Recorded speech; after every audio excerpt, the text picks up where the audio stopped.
غریب کو اس نے ظلم کیا تو کہتے ہیں علاج یہ سی، چاہے ایک جملہ بول کے کی، شارحین اس حدیث کی شرح میں لکھ، ایک جملہ بول کے چاہے مدد کی، جس بندے نے کسی ظالم کی مدد کی کسی مقدمے میں یا کسی صورت میں اور اسے پتا تھا یہ ظالم ہے، میرے نبی پاک صلی اللہ تعالیٰ علیہ وسلم فرماتے ہیں اگر اس نے مدد کی، ابھی ظالم کی بات نہیں ہو رہی، ظالم کے مددگار کی بات ہو رہی، اگر کسی نے ظالم کی مدد کی تو حضور فرماتے ہیں خدا بھی اس سے بری و ذمہ ہے، رسول بھی اس سے بری و ذمہ ہے۔ سنبھال کے رکھے اپنی نمازیں، قربانیاں، حج، زکوٰۃ سنبھال کے رکھے۔ اگر ظالموں کا مددگار ہے، الیکشن آ لینے دے، آپ کو نظر آ جائے گا کون کون ظالموں کا مددگار ہے، نظر آ جائے، اپنی جیب سے لوگ پیسے دے کے ظالموں کی مدد کریں گے، ان کے فلیکس چھپوائیں گے، بورڈ لگوائیں گے، جیبوں سے پیسے دے کے۔ ہم نے خود آگ لگائی ہے چمن میں اپنے، بے سبب گردش ایام کو الزام نہ دو، ہم نے خود نور کا ظلمت سے کیا ہے سودا، کر کے توہین سحر شام کو الزام نہ دو۔ ظالموں کے مددگار میدان میں آ گئے، یہ چھوٹا لفظ نہیں، میرے حبیب پاک صلی اللہ علیہ وسلم نے فرمایا جو ظالم کا مددگار ہے سن لے جو سجن کے ساتھ کچہری جاتا ہے، وہ یاد رکھے جو دوست کا گواہ بنتا ہے، وہ یاد رکھے جو کہتا ہے میں مانگی گیا تھا، مجھے بلایا گیا تھا قبضہ چھڑانے کے لیے کسی غریب بیوہ کی جائیداد پہ، کب وہ سن لے تو مدد کر کے نہیں آیا، تو خدا کے ذمے سے نکل گیا۔ رسول پاک نے فرمایا تیرا میرا تعلق ختم ہو گیا، تو ظالم کا مددگار ہو گیا، پھر تو کہتا میں بے چین ہوں، میں بے قرار ہوں، میں آزمائش کا شکار ہوں، پلٹ کے دیکھ تو صحیح تیرا گناہ کتنا بڑا ہے۔ میرے نبی پاک صلی اللہ علیہ وسلم کا ایک اور فرمان سن لیں، ابن ماجہ ابو داؤد میں موجود ہے، اس حدیث کو آپ نے یاد کر لینا ہے، کر لیں گے انشاءاللہ، سارے کہیے انشاءاللہ کر لیں گے یاد۔ حضور صلی اللہ علیہ وسلم نے فرمایا اگر تو ظالم کی مدد کرے گا نا، کہ لفظ دل کی تختی پہ لکھ لینا، یہ مکافات عمل ہے، مکافات عمل دنیا، ادھر کرو گے تو ادھر بھرو گے۔ فرمایا اگر تو کسی ظالم کی مدد کرے گا، سن لے حضور کا فرمان ہے، اگر تو ابن ماجہ ابو داؤد سیاہ میں موجود ہے، فرمایا اگر تو کسی ظالم کی مدد کرے گا تو رب تعالیٰ مرنے سے پہلے پہلے تیرے اوپر بھی ظالم کو مسلط کر دے گا، تیرے اوپر بھی ایک دفعہ ظلم ضرور ہوگا اگر تو ظالم کی، وہ کسی صورت میں بھی ہو سکتا ہے، کسی صورت میں تیرا بیٹا ہی اٹھ کے ظلم کر دے گا، تو الجھ جائے گا، کسی نہ کسی جگہ تیرے لیے تباہی کا سامان ہوگا، تیرے اوپر ظلم ہوگا، اس لیے کہ تو ظالموں کا مددگار ہے۔ چاہیے یہ تھا کہ تو مظلوم کی مدد کرتا، انسانی ایمانی یقین کا فریضہ سر انجام دیتا، تو ظالموں کا مددگار ہو گیا۔ ٹٹول کے دیکھ لیں، رزلٹ نکال کے دیکھ لیں، ہمارے زمانے میں ظالموں کے مددگار زیادہ ہیں، اتنی لمبی زبانیں نکال کے ظالموں کی مدد کرتے، بڑے بڑے کالم نویس اللہ نے انہیں قدرت دی لکھنے کی، تو اپنا قلم ظالموں کی مدد میں خرچ کرتے۔ وہ لوگ جن کو اللہ تبارک و تعالیٰ نے قدرت دی، ہمت دی، طاقت دی، کچھ لوگ ان کے حلقہ احباب میں وہ اپنے لوگوں کو استعمال کر کے ظالموں کی مدد کرتے ہیں، ظالموں کی مدد کرتے ہیں۔ میرے نبی کریم سید عالم نور مجسم صلی اللہ علیہ وسلم نے فرمایا اگر تو نے ظالم کی مدد کی تو جب تک تو توبہ نہیں کرے گا رب تجھ سے ناراض ہی رہے گا، اللہ تجھ سے، او بھائی جس سے رب بھی ناراض ہو گیا، نہ کھانا نہ پینا نہ سونا نہ جاگنا نہ نیند، پھر تیری ہر چیز تیرے لیے آزمائش ہو جائے، پھر تیرا سایہ بھی تیرے لیے خوف کا سامان بنے گا، پھر زندگی جیتی جاگتی لاش بن جائے گی، تو اپنے کندھوں پر اپنی میت اٹھائے پھرے گا جب تو ظالم کا مددگار ہوگا۔ اور نبی پاک صلی اللہ علیہ وسلم نے فرمایا ظالموں کا مددگار بھی ظالم ہوتا ہے،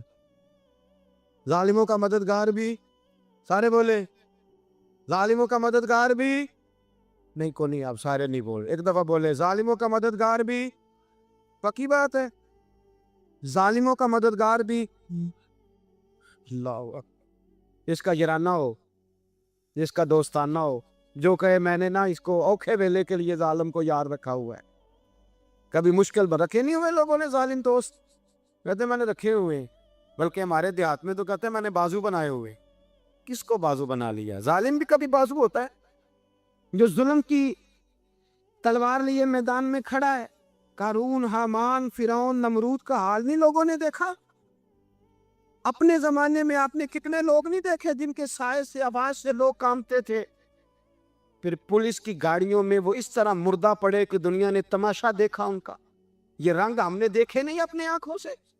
فرمایا ظالم کا مددگار بھی، جو کار میں بٹھا کے لے کے گیا وہ بھی ظالم، جس نے چائے پلائی وہ بھی، جس شخص نے کھانا کھلایا وہ بھی، جو کچہری تک ساتھ گیا وہ بھی، جس نے فلیکس کے نیچے بڑے شرابی کے نیچے چھوٹی اپنی فوٹو لگائی وہ بھی، جو ووٹ کی پرچی ڈالنے گیا وہ بھی۔ کہہ دینا باہر نکل کے کہ حضرت صاحب نے سیاسی تقریر کی ہے، کہہ دینا، پر بات تو سچی ہے نا۔ خو کرے ہم تو سے تھوڑا سا گلا بھی سن لے، خو کرے ہم تو سے تھوڑا سا بھی گلا۔ امام مالک کے پاس ایک بندہ آیا، اس نے کہا حضور میں درزی ہوں، ایک ظالم بادشاہ مجھ سے کپڑے سلواتا ہے، میں تو ظالموں کا مددگار نہیں نا۔ ایک ظالم بادشاہ مجھ سے، حضور میں تو مددگار نہیں نا ظالموں کا، جو فرمایا ظالموں کا مددگار بھی ظالم ہوتا ہے، تو کپڑے لے کے آتا ہے میں سی کے دے دیتا ہوں، ذمہ داری نہیں۔ بھئی ایک آدمی دکاندار ہے، اس سے کوئی بندہ چیز خریدنے آئے گا تو تھوڑی کہے گا میں نے نہیں دینی، وہ تو دے گا۔ کوئی بندہ اگر کسی شخص سے کوئی کام کہتا ہے جو اس کی فیلڈ ہے، اس کا شعبہ ہے، اس کا معاش کا وہ سلسلہ ہے، کہتے ہیں یا رسول اللہ صلی اللہ علیہ وسلم ظالموں کا مددگار بھی ظالم، حضور نے فرما دیا۔ تو امام مالک سے بندے نے مسئلہ پوچھا، دل کی تختی پہ لکھنے والی باتیں ہیں، کہا حضور میں درزی ہوں، ظالم کپڑے سلواتے ہیں، میں تو مددگار نہیں نا۔ امام صاحب کہنے لگے نہیں، مددگار تو وہ ہوگا جو تجھے سوئی دھاگا فراہم کرے گا، تو پورے کپڑے سی کے دیتا، تو خود بہت بڑا ظالم ہے، تو پورے سوٹ سی کے دیتا ہے، تو بہت بڑا ظالم خود ہے۔ مددگار تو وہ ہوگا جو تجھے دھاگا دے گا، جو تجھے بٹن دے گا، جو تجھے نلکی دے گا، جو ظالم سے اتنی نفرت ظلم کر کے بندہ آئے۔ یہاں تو ہمارے زمانے میں ہیرو بن جاتے ہیں لوگ، ظالم ہیرو ہے، لوگ اس سے ڈرتے پھرتے ہیں، گھومتے پھرتے ہیں، اور بہت سارے کم مزاج لوگ اس کے پیچھے ہاتھ باندھ کے پھرتے ہیں۔ ظالموں کی مدد کرنا، ظالموں کے ساتھ رہنا، یہ ظلم ہے، ظلم، یہ زیادتی ہے۔ میرے نبی پاک صلی اللہ تعالی علیہ وآلہ وسلم نے ارشاد فرمایا، یاد رکھو رب فرماتا ہے میں مظلوم کی مدد ضرور کروں گا، چاہے جلدی کروں چاہے دیر سے کروں، میں مظلوم کی مدد۔ اور حضور صلی اللہ علیہ وسلم نے فرمایا ہے، حضرت معاذ بن جبل کہتے ہیں حضور نے مجھے یمن کا گورنر بنایا، جب میں جانے لگا نا تو حضور نے بڑی نصیحتیں کی، بخاری میں موجود ہے، فرماتے ہیں جب میں پلٹنے لگا تو میرے رسول نے فرمایا معاذ ایک منٹ ٹھہر جائے کے بعد میری یاد رکھنا، اس کو نہ بھولنا۔ کہا حضور کیا؟ فرمایا دیکھنا کسی پہ ظلم نہ کر بیٹھنا، کہیں تجھ سے زیادتی نہ ہو جائے۔ محبوبہ پھر حضور نے فرمایا سن میرے معاذ، میں تجھے گورنر بنا رہا ہوں، زیادتی نہ کر بیٹھنا۔ یا رسول اللہ صلی اللہ علیہ وسلم کیا ہوتا ہے؟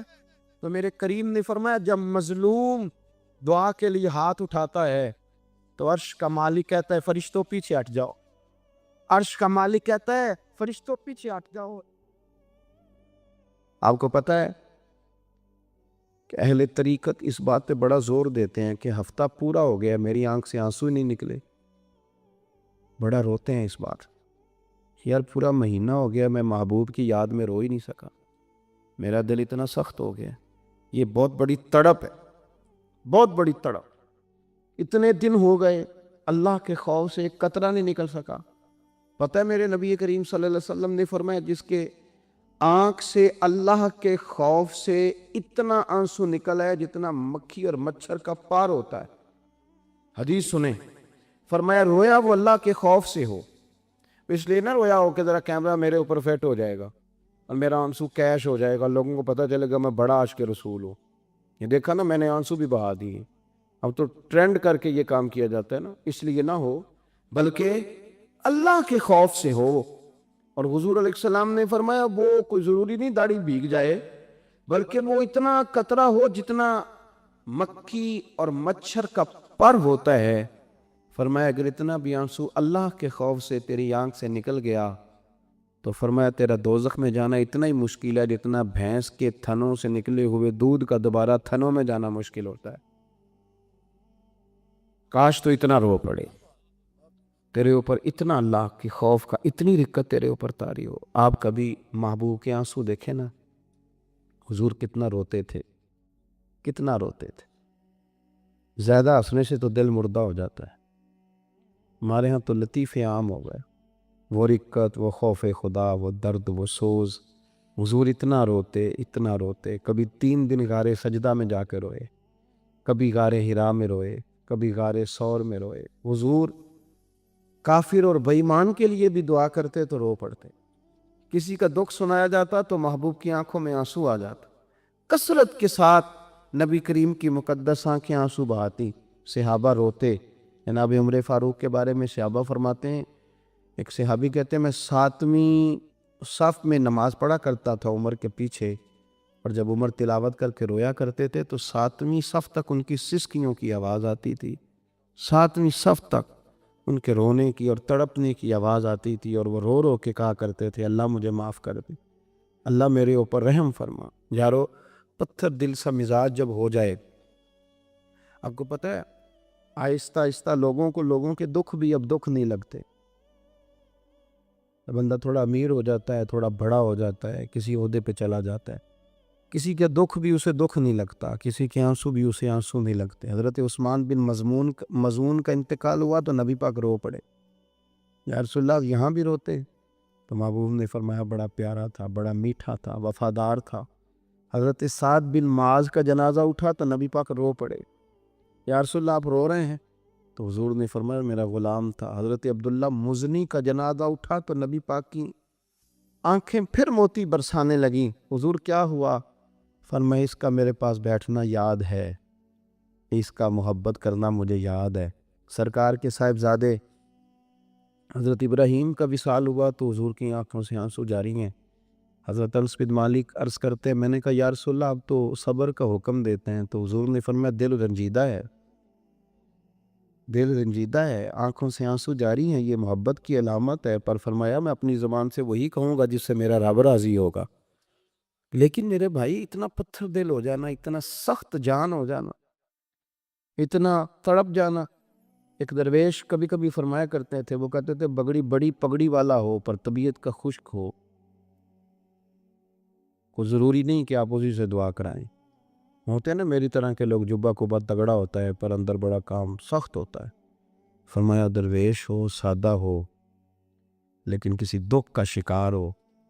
اس کے پاس جا کے اس سے دعا کراؤ، اگر رو کے 2 جملے تمہارے لیے کہہ دے گا تو تمہارا بھی کام بن جائے۔ میرے عزیز یہ ساری چیزیں دل کو نرم کر